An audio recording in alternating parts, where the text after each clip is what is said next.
Welcome to the Urban Native Era podcast, everybody. My name is Hud Oberly. I'm the creative director of Urban Native Era, where we specialize in clothing design and content to increase the visibility of Indigenous peoples. You see the title of the podcast. We're talking about it. We're jumping in it. I first want to start with and say that myself and Urban Native Era stand with our Black brothers and sisters, and we are allies and accomplices in the fight against this oppressive system. The cop brutality against Black people has been atrocious and obscene. But the worst part is that it takes a nationwide outrage for just the potential for justice to be served.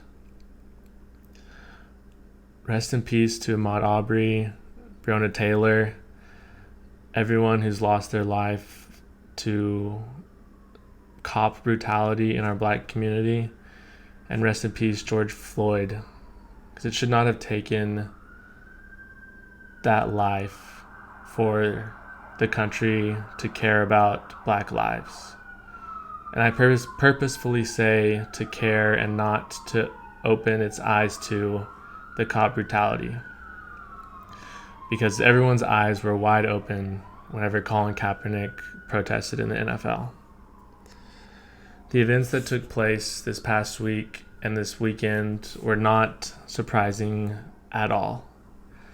A murderous cop, outrage, days without the cop being charged, crowd of cops protecting a murderous ex-cop's house when 3 cops couldn't step in and save the life of 1 citizen.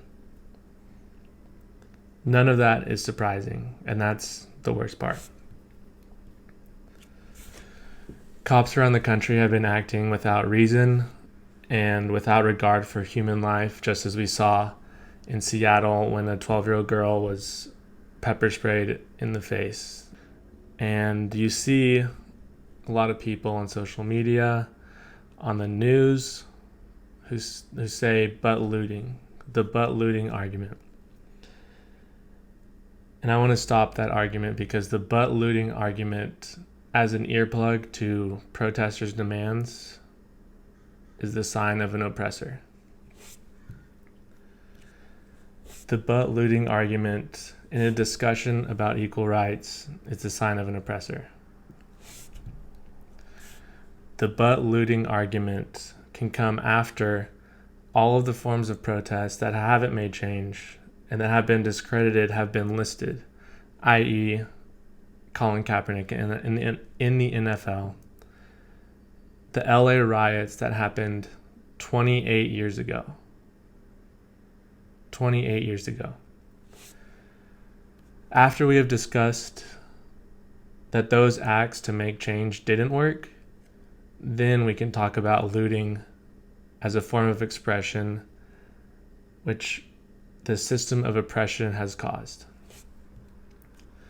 And there's also a lot of, not all cops are bad. There are good cops. No, there are not.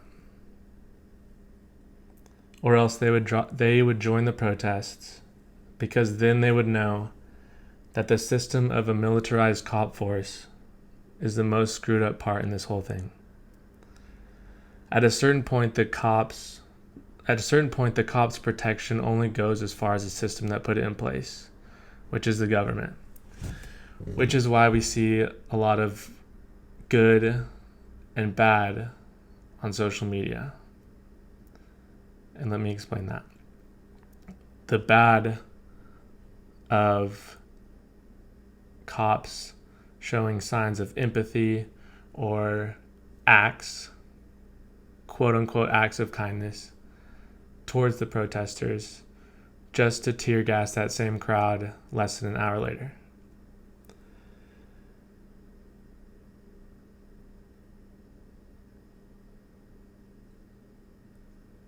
These groups and the government have a contingency plan for everything. Every scenario, every situation, every series of events, there's a contingency plan of how they're going to keep the order, quote unquote.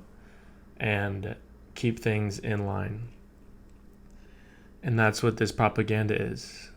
There's no way that you and I and the public would be fools to think that these contingency plans haven't evolved over the years to include social media and to include technology. And that's what we see from those videos. Because if there was only the videos that the public is catching of police being extremely destructive to the order, you could say, and to the public, that would not be a good look for them, because they know that people would be able to make their own judgments from those videos. So they must implement and put face on to make videos of empathy and other forms of niceness. There has been other propaganda from cops who intentionally have put old abandoned cop cars in the line of protest for it to incite burning. There's been bricks laid out in front of glass buildings. They can't be caught off guard, which is why they have these contingency plans. They can't lose to us. And to us, I mean people who disagree with oppression. And for people who aren't against oppression, they must believe there are groups to be oppressed. And if someone believes there are groups to be oppressed, they must be under the belief that there are groups to be supreme. And those groups that some would say deserve to be oppressed, they may call it the people who aren't doing the right thing. The people who do the right thing live a good life. And that's another problem. They may say there are assholes in every walk of life. There's asshole cops. There's assholes in the indigenous communities. There's assholes in the black community. There's assholes in the white communities. But if you do the right thing, you'll have a good life. And that's what that idea preaches. And they say you may get caught in the wrong place at the wrong time, but if you do the right thing, you'll be good.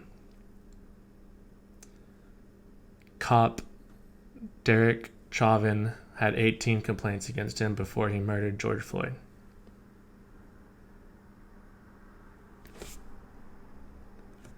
Do you think he did the right thing? Do you think his superiors did the right thing? What about the cop system that allowed him to still be a cop? Is that system allowing the right thing to be done? But I am extremely hopeful, because the young people now, and I consider myself a young person, but there's the generations that have been marchers ever since they were able to understand what was going on. There's those young people that have held the signs, and they've been marchers. And now it's 5 years later, it's 4 years later, and they're protesters. They're marchers, now they're protesters, fighting the same things that they're marching for. And change still isn't happening. So there's marchers, protesters. Now what's next? What's after that? And that may be what we're seeing now.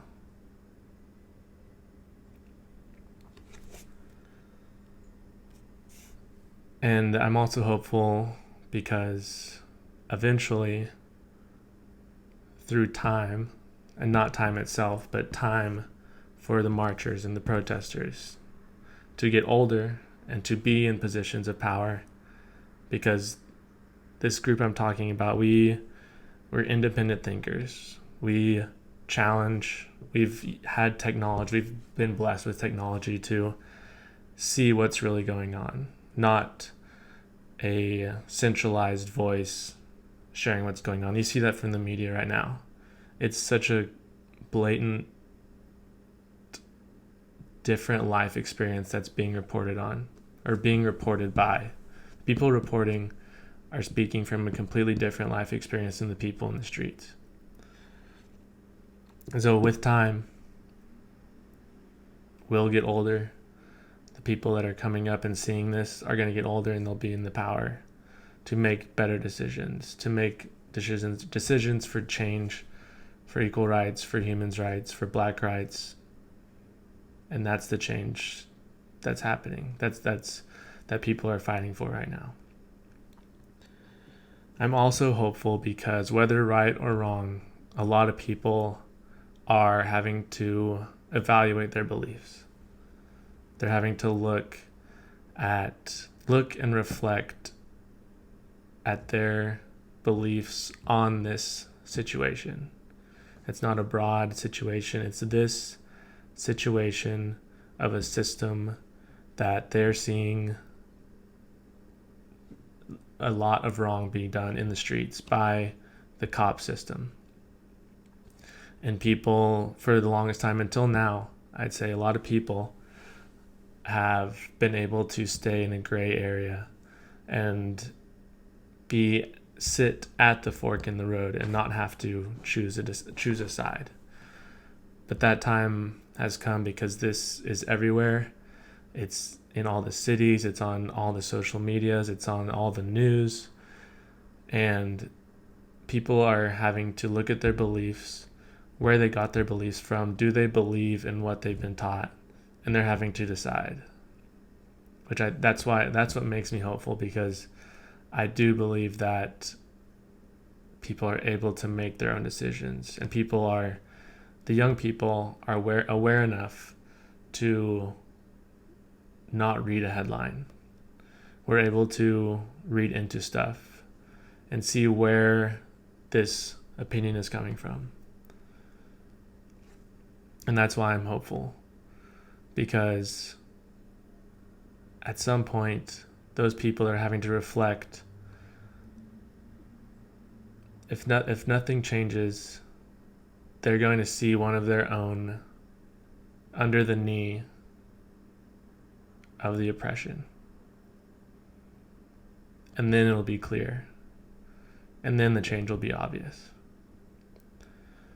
So thank you. I know this was extremely serious, and I think it has to be. We're in Los Angeles, so a lot of stuff has been happening. I don't know if you could hear the helicopters or the sirens outside. But yeah, it's been crazy, and as I said at the beginning, myself, Urban Native Era, I can speak for Joey, we stand with our Black brothers and sisters, and we're allies and accomplices in this fight.